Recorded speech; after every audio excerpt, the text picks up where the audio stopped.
Ya estamos de regreso, hablemos un poquito de política. Hoy además también se va a desarrollar debate presidencial, el segundo, así que también tiene incidencia en esto lo que vamos a conversar, porque uno de los hechos comentados del día de hoy es la encuesta CADEM, donde Sebastián Sichel, por ejemplo, baja un cuarto lugar de las preferencias. Vamos a profundizar en este tema. Tenemos ya la comunicación con el académico de la Universidad Diego Portales, Claudio Fuentes. ¿Cómo estás, Claudio? ¿Qué tal? Hola, ¿qué tal? ¿Cómo estás? Bien, acá en este feriado analizando, porque quedan 40 días para la elección, así que no es mucho tiempo, y si bien los sondeos sabemos que en algunos casos tal vez no son un termómetro tan fidedigno, sí dan una lectura respecto a lo que está ocurriendo en torno a ciertos temas políticos.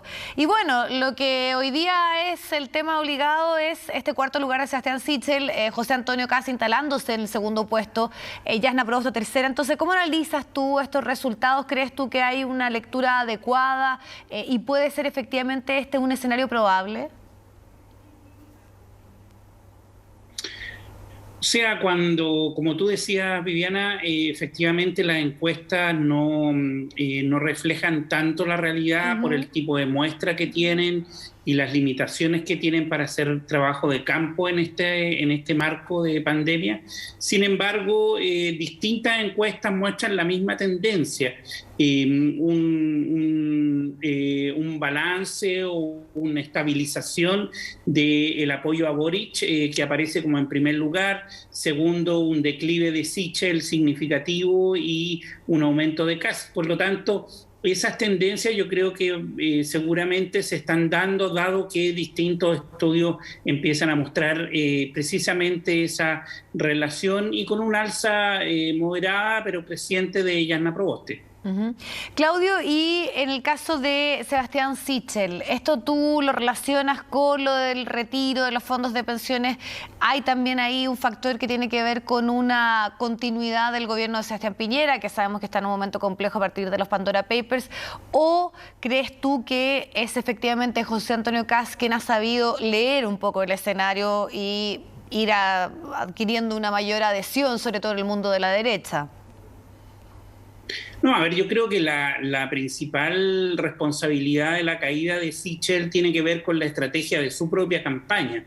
Más que factores externos, él optó por una campaña al principio, muy centrada en el adversario, particularmente Boric, con una crítica a los atributos. Segundo, lo que tú dices, y tiene que ver con el cuarto retiro, que también yo creo que le debió haber impactado en su campaña por este hecho de no haber reconocido una situación asociada a ¿cómo se llama?, que él sí había retirado. Y yo creo que eso le van restando credibilidad a su propia campaña.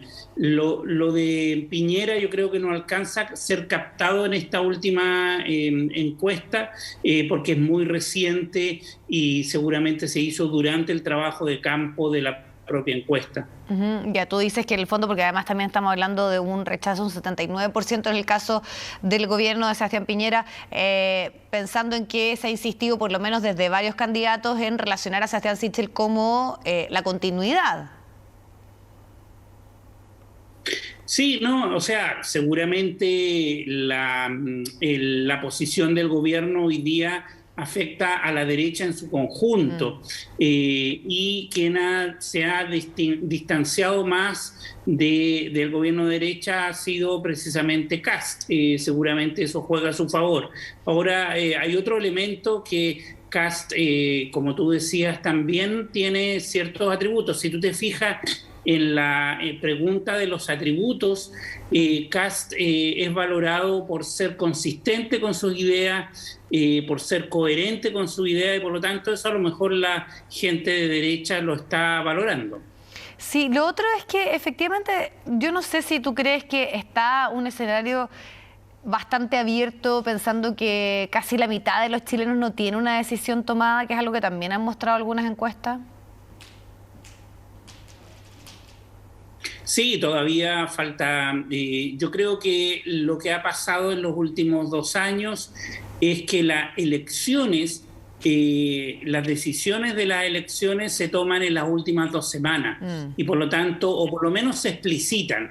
A lo mejor la gente ya tiene como el corazoncito puesto en alguna candidatura, pero la expresión de eso se hace en la última o las últimas 2 semanas y por lo tanto yo creo que efectivamente hay que esperar un poco y el segundo, tercero y cuarto lugar están muy estrechos todavía, por lo tanto creo que no es factible decir quién va a llegar segundo todavía.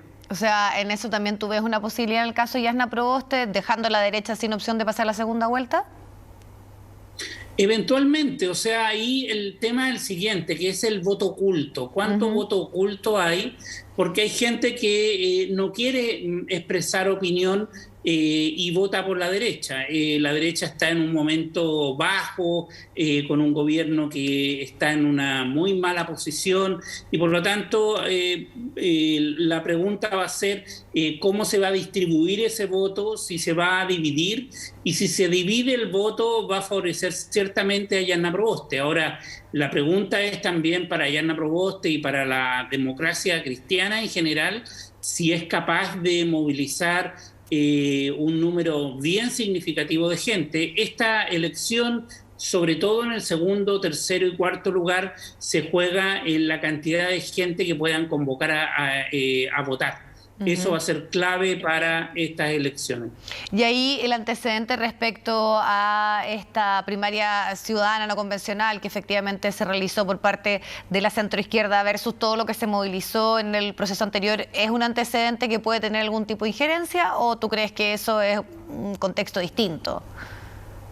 No, totalmente. Yo creo que ese es un piso muy importante tanto para la izquierda como para la derecha. O sea, ambos lograron movilizar 1.000.000 y tanto de votos y por lo tanto eso es un piso básico. Ahora, de esos 3 millones que se movilizaron, tenemos que llegar a 6,5 o 7 millones, que es lo que tradicionalmente se moviliza en una elección y por lo tanto realmente falta todavía y como tú dices, hay un voto todavía de incertidumbre y ese voto de incertidumbre va a distribuirse entre Sichel, Proboste y Kast.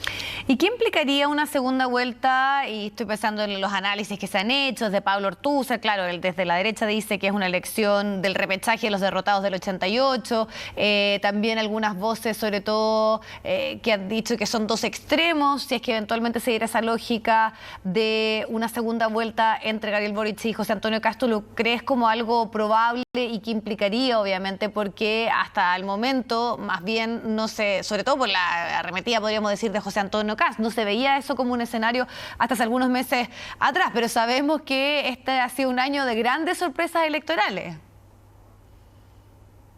O sea, hoy día con un segundo, tercer y cuarto lugar tan cercanos, de acuerdo a las encuestas, efectivamente coloca la probabilidad de Kast en segundo lugar, es una probabilidad más. Antes era muy incierto, ahora es un poco más cierto y por lo tanto efectivamente hay que pensarlo. Ahora, ese escenario claramente un escenario más polarizante, mucho más polarizante que el plebiscito del 88, porque los sectores moderados estaban por el no en ese entonces, hoy día el escenario es totalmente distinto, es otro tipo de lógicas que estamos discutiendo, otros temas que se están discutiendo. Hoy día, en el año 88, no se discutía los tributos, la AFP, el sistema de pensiones, ese tema no estaban en la agenda. Y ahora sí están lo que se llama la redistribución del poder. Eso es lo que está hoy día en discusión, temas mucho más sustantivos y por lo tanto más polarizantes. Ahora, y por lo tanto, para Boric o para Kast, si es que llega al segundo lugar, el dilema o el desafío va a ser lograr acercarse a los votos más moderados, ambos. Kast acercarse al centro, a la centro-derecha, y Boric acercarse a la democracia cristiana o los votos moderados, que van a ser muy importantes para su elección. Bueno, y hoy además también hay un espacio interesante, como lo son los debates presidenciales. Sabemos que tienen incidencia, que mucha gente, si bien puede reafirmar el voto de quienes ya están convencidos, también es un lugar donde algunos pueden aprovechar el formato. Algunos dicen que eso fue bastante decidido en el último debate en el caso de José Antonio Kast, así que eso seguramente va a ser parte del análisis que tendremos ya mañana. Gracias, Claudio, por tu tiempo y la posibilidad de conversar. Que estés muy bien. Chao, gracias a ustedes.